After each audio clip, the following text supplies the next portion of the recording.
Swiss Steel Group CEO. Good morning. Good morning. European Steel is in a period of great transformation, both structural and in the market. So is Swiss Steel Group, which has responded to the changing economic condition with its strategic roadmap called SSG 2025. What are its goals? So thank you very much for the kind introduction. You are completely right. I took over the responsibility in Swiss Steel Group 3 years ago, a bit more than 3 years ago. And when we started the journey, we already knew that we have to transform our group. And that being said means within a transformation of a group, we had additional now challenges coming from outside. So the targets of SSG 2025, as we named our transformation program at that time, has in majority 3 pillars. One pillar, of course, actual discussion shows this is sustainability. The second pillar is increasing your productivity, means getting your cost competitiveness better in shape. And the third pillar is management and transformation of the group as such. Means steering the group, managing the group, cooperation of the group, as we are a group of loosely connected companies historically, and we now integrate our companies into a sustainable group that consists of electric arc furnaces only, that has all the potential with their products that the future is requesting in terms of sustainability, mobility of the future, and that requests, as the third pillar, as I mentioned, a different steering and cooperation of the group. And finally, it all ends up then in a result of we need to come to a profitability, to sustainable profitability, that we can go into a future of proper investments, being the front runner in sustainability, serving the markets properly, especially with a focus then in Europe. How is the reorganization of the group proceeding at the European level, and what is the future of the Italian division? Very good question, how the transformation is proceeding. So first of all, it all depends on people. I keep on saying it's people's business, and you need strong teams to go into a transformation. And if you would ask me, like, on a pathway into the future, where are you in a percentage level? We have been going more than halfway of the transformation. That means like we did several activities around our portfolio. We went through divestments. A headcount is never an indicator, but we started the journey with more than 11,000 people, and actually we are just a bit more than 7,000 people. That shows already that we divested some companies for various reasons, be it that we did not enter into those markets where we were asking for, or we had products and productions which were not performing. So those were the one side of the activities. The other side is then bringing people together and cooperating there properly. And I'm quite happy about the way we went there, and being related also to all the activities, the pillars that I mentioned before. So I'm quite happy with the way. More than halfway we did already. More to come in the next months, but we all have to accept and understand that this is not done in a short period of time. Transformation takes time, and you have to think through what you want to do. You have to relate it also to the actual environments. It has never been that challenging like we see it today. So better think twice, and from that we all accept that this is a long-term procedure where we are in. People are activating their potentials properly, and we have stakeholders and shareholders that believe in our group. We have all the prerequisites that we need to get into the future, and more important, we have a fantastic plan. And the plan is like business development, getting into the front runner position, growing with our customers, and moreover then consistency in the plan and step by step getting to where we want to be. So on a good way. And the question to Italy, as one of the core markets in Europe, we do not have a big production. We don't have a steel plant as such in Italy, but we have a fantastic team over here. We have service centers. We have some minor production of drawing activities here. So well-performing bunch of people we have here. The colleagues are all present in our stand today, or most of them are in our stand, and I'm quite happy about the development. Also there, we have been tackling various challenges, be it the understanding of the markets, the competitiveness that we have there, and especially the connection to our productions which are out of Italy, means in Germany, in France, in Switzerland, or even in America, and all those potentials to lift activities in Italy coming from the productions that we have a group. I'm quite happy with that. Wonderful. How has 2025 opened up, and how do you assess the current order book? Yeah, I'm more than 20 years in the industry, and it's the first time that I really see a structural crisis like that. This is what we, first of all, have to accept. It's a structural crisis. It's not just a recession driven by one factor only. It is really structural with many various input factors that we have there. And the year started a bit better than the last year ended. So that means like we are still on a low occupation and production level.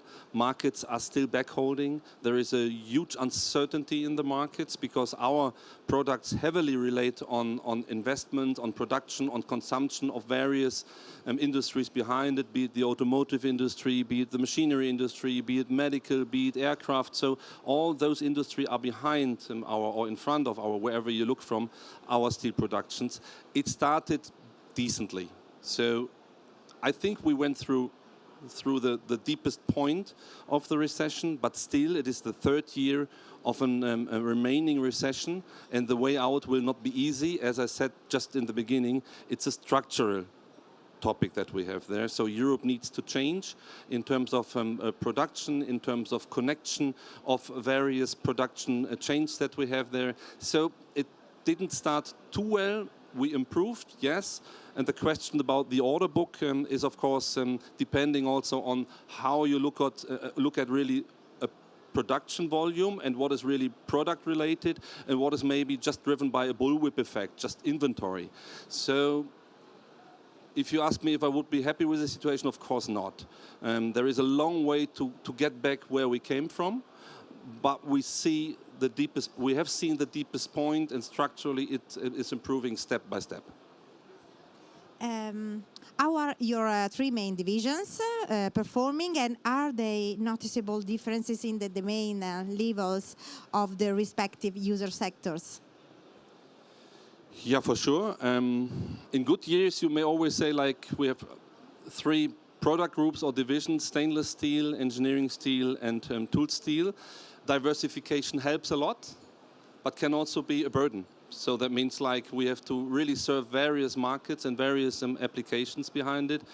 And in a crisis, we may easily say like you see the huge differences in the divisions. If you take, for instance, stainless steel first, where we produce in France and where we produce partially in Germany, markets develop completely different than, for instance, engineering steel or tool steel. So stainless steel is maybe the best product for the time being in terms of start into the year and order load and look into the future and also demands into the future, because stainless steel is really showing a different kind of perspective also in growth. At the relevant markets, medical, heat resistant, water resistant applications, foodage or whatever it is. There are many applications behind it, but also automotive industry in that specific field have a complete different demand. So this is maybe the good news. The bad news is if you look to engineering steel, that is not in our case a classical commodity product, but it's more a mass product. And it heavily relates to automotive industry and especially to the powertrain of passenger cars, but also to general engineering. And those are the industries which are heavily under pressure right now. So this is maybe the most challenging product group or division that we have there in terms of order load, fighting in the markets and getting orders. And then we have the remaining portion of tool steel. Tool steel is a classical product that needs investment. So everything where people invest in machinery, in equipment, you need tools, and as a prerequisite of steel, also tool steels. And there you heavily depend on investments, which actually do not exist. A lot of uncertainty, backholding in investments. So, and I would consider tool steel between stainless and engineering steel in terms of performance. European Steel is investing massive resources in decarbonization. What are your goals and plans in the ESG area? So thank you for that question, as this is one of the main pillars of our group into the future and the strategy of the group. Europe is investing heavily. I disagree to invest first and then take actions. First, there must be a business plan before to invest. That's maybe a prerequisite that we need to discuss with politics more precisely. But if it comes, and when it comes to our group, we have set our own goal. We said like we have electric arc furnaces, we have 5 times better CO2 emissions than the world average of the steel industry, 5 times better already in the existing shape, and we set ourselves a target. We want to be net zero on CO2 until 2038. And the means to get there heavily depend, first of all, on using your own methodologies. We were the first steel company to be approved by Science Based Targets initiative. Other companies followed our way there, and it is a clear commitment. Therefore, we have chosen Science Based Targets initiative as you have to prove to reduce your CO2 emissions yearly by 4.2%. And that plan for us is existing.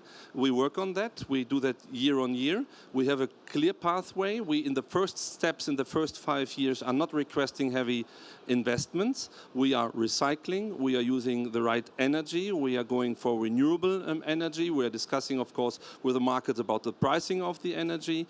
We have all the resources for circularity that we have there. And this is one of our major strategic pillars into the future. And if society is requesting that, we should not forget that sustainability is not everything.